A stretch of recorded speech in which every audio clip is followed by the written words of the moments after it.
Hey guys, it's Mark here and welcome back to another video, and I hope you guys are staying safe and staying healthy, especially during this time where it's getting out of hand a little bit.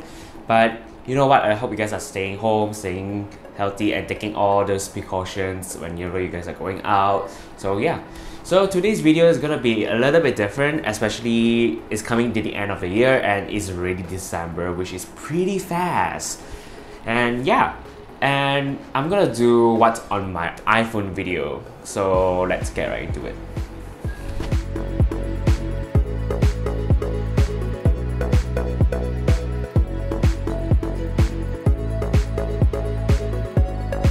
First thing first, let's go to my widget screen, and the first thing that I don't have a lot of widgets. I always like to keep that in one page, not even stackable as well, except for the battery. But you know, if I have more than one device connected to my phone, it's good to check out what are the battery percentage. So the first thing I have is photos, because it's always nice to look at and see, hey, I have some old photos here and can check it out or something. Then there's calendar and the weather, especially now. I don't even know whether it's raining or not, and sometimes it rains, sometimes it doesn't rain. It's really hard to tell nowadays. And also another battery widgets, because I am very conscious to the battery percentage, especially when it drops below around 50%. I start to panic a little bit. I think it's something that is to do with what my older phone does, especially how it drains so much. And with the 11 Pro Max I have, the battery life has been great. I have no worries about the battery life at all, but it's still something that I will do for it as well. And then the last thing on it is the Mi Fit, because I'm using the Mi Band 4 instead of Apple Watch, because I destroy most of it. And not really destroy, it's just that they're too fragile, and I'm a very rough person whenever using watches. So that's why I get a Mi Band 4. I'm using a Mi Band 4 instead of 5 because the 4 seems significantly quite good. All I need to do is check my heart rate and my daily steps. That's all I need to do, and check out my notification as well, which that's all I need to have on a watch for me right now. And yeah, so let's go to the main page where I have all my apps and also some widgets. I don't think I put a lot of widgets down there because I'm not a big fan of using so much space. So as you can see, the widgets I have right there is a widget smith, especially it can tell what day it is, and I can check out calendars or the quick swipe on stacks. And yeah, I think this is something really useful that I find very helpful for daily everyday use, especially sometimes I don't recall what day it is today, so I can always go check back on my phone. And then FaceTime, calendar, photos, and camera is pretty standard from the iPhone original layout.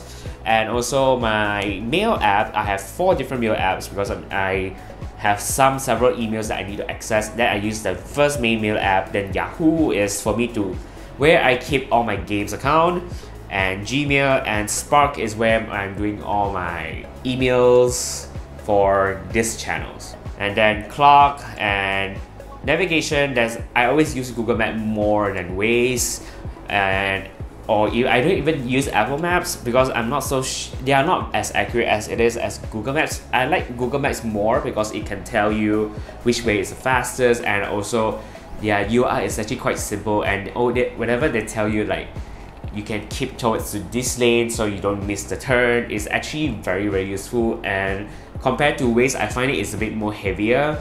But I like Google Maps more. I can even use it whenever I'm traveling using trains, so I always check on Google Maps how long is my train duration, so I can plan out my entire day and see where it goes. Then there's Reminder, which is super useful for me, especially whenever I need something to remind myself at. Notes and App Store settings. WhatsApp obviously is going to be on the main page because WhatsApp is something that I use every day. And yeah, and YouTube Studio and YouTube and Focus. Focus is a camera app.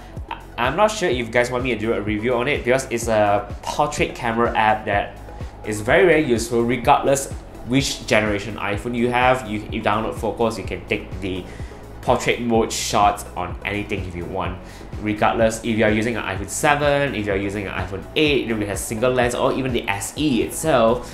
You can always use the focus camera and take some depth shot. It's actually very nice to use, and it's actually much more better to use compared to the default camera apps. And then Instagram as usual. Then the utilities is something that I had never ever touched at all, never. So this is something that I never use at all. Then socials is like Facebook, Messenger, Twitter, it's Shazam, Evernote, Speed Test, Discord, Tweetbot. I don't remember when is the last time I used it, but yeah, Google Drive, WeChat is something I don't know why I downloaded, and I feel like it's a need to download, but at the same time it's like I don't use it at all, so I'm not so sure where is this going. Then TikTok, and obviously McDonald's too, because I'm a McDonald's fan. And Smart Selangor app is something that is very useful, especially if I'm going to places where I can't find any parking machine, so I can use the app to pay for the parking. And SoCar is car rental apps that you can rent cars for quite a good pricing. So if you guys want to do you guys want to use a SoCar, you can use up my referral codes. So yeah, my maxes is to check my bills and also my internet plan, how much do I have left. Betternet is a free VPN service that is very slow but is very useful at certain time of periods that I think it's quite useful. Then Google Keep is where I keep my notes, so I can have my notes synced to my Android as well. Mi Home is something I recently downloaded because I've got a Mi, I don't remember what is it called, I'm just gonna put a picture right here, and requires the app to require me to download the app to do the setup, so I was like, okay, fine. Aeon Wallet, because I do grocery shopping a little bit here and there, so my Aeon membership expired, so they now changed to something a bit more complicated than I thought. And Lala Move, Family Mart apps, LinkedIn, Grammarly is something that I use a lot as well, especially if I'm typing a lot of like email stuff on my phone, then I think this is something very useful. Then there's TickTick, is a very good app that I can sync across with my Android phones because I use both Android and iPhones together. Business Suite and Reddit. Then photos and videos. Photos, I always use Lightroom a lot. I have my own presets, and you can even try out my presets on my Instagram page where there's like effects, you can actually use it, but most of it are not for portrait photos. Like what I mean by portrait photos is like for people, but I'll be coming out another preset coming soon that is for people, so that will be more focused on that. Then Snapseed is a very amazing app. I've been using it for so many years and I'm so happy that it still exists until today. Unsplash is where I upload all my photography photos to the account. And then there is lens distortion, where I like to do a little bit of edit with some flair here and there. So I barely use it anymore. I used to like get obsessed with it, but I really don't use it anymore. Then Retouch, I don't know what I have to retouch if I have Snapseed, and I think if something a little bit more detailed, I'll probably use Retouch. Mojo is more like something to do with Instagram. Focus Live, this I'm gonna create another video where I'm gonna test out all the Focus app, because this Focus Live is still very new that I haven't had a chance to play around with it. So yeah. Unfold. Video Lib is something for me to do cut and paste videos. That's something very simple, especially for Instagram size. So yeah. And then Canva to do a little bit of editing here and there. Pinterest, and I don't know why I have Sensor. I don't remember downloading this, but yeah, probably I can remove it. And then Clips, Image Edge, because I'm using a Sony camera right now. So that's why I find it very useful to have the Image Edge apps. Adobe Rush, Premiere Rush.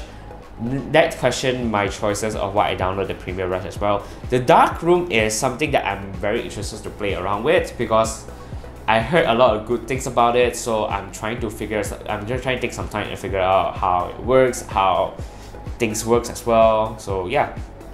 And then shopping apps, obviously I do a lot of shopping as well, so normally I shop a lot more towards on Shopee, Lazada. Carousel not so much. Car list is just that I'm also a big fan of cars, but I'm more lenient towards electrics and or SUVs or pickup truck, because I always like larger cars where I can, you know what, it's fine. Zalora for clothing, but I don't really use the Zalora apps a lot as well. Foodpanda and Grab is something I use a lot, especially food delivery is so much convenient right now. And then Touch and Go e-wallet, well, there's tolls everywhere, so the e-wallet is gonna be helpful. Muda apps, I don't use Muda as much as last time, but I just keep it there just in case if I need to find something that I need. I'll always go through it as well. Shopbag, well, you can earn some money. You can earn some money by using the app, but I think it's not a very good app. Then there's Razorpay, where I pay bills through the apps as well. So there's a lot of things you can go through. Then finally we go to games. I'm still a big fan of Super Mega Champion, but I haven't been touching it for so long. Then Pokemon Master is something I am a fan of it as well. It's something that I always love to play. Then Call of Duty is something that I never play, but I don't know why I keep it right there. And then Thunderdogs is a very fun game. You can play offline, you can play online, you can play with friends too. And this is a very fun game. And then Mobile Legends, I have played but not so much. Archerio? Is it how you pronounce it? Yeah, this is a very fun game. I actually quite addicted to it, especially when I want to kill time. So this is something that is quite fun. And sometimes whenever you pass through certain levels, it's always something unexpected for what choices you pick for your upgrades or your enhancement towards it. Then Homescape is something for me to kill more time, because every single time I abandon it for a few weeks or a few months, then whenever I come back and play, they give me free Gen 4 hours of life, which is annoying. At the same time, it's just like you pass more level than usual. Among Us, some very popular game. I do play with my friends a lot on my phone, because why I choose to play on my phone, because I'm always on the go most of the time. BitLife, I really suggest you guys to play this game, because this is a game that is quite interesting, that I feel like every decision you make has a bigger impact and what impact it goes. So you can actually see how your life will end if we choose this decision, so you can always go through this app. This is a very fun game that I don't really play a lot, but at the same time I always play whenever I have free time. Track 'em All is something that I find a bit stupid, but at the same time it's kind of fun how every truck works as well, so I don't really touch it at all. I feel like I need to delete it as well.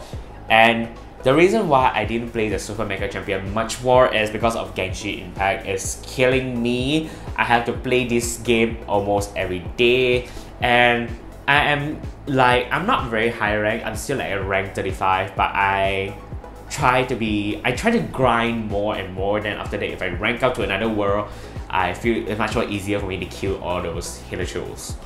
And then Art of War is actually quite a fun game, and you can always attack people. I don't know how to explain, but you know, Art of War is actually quite an interesting game.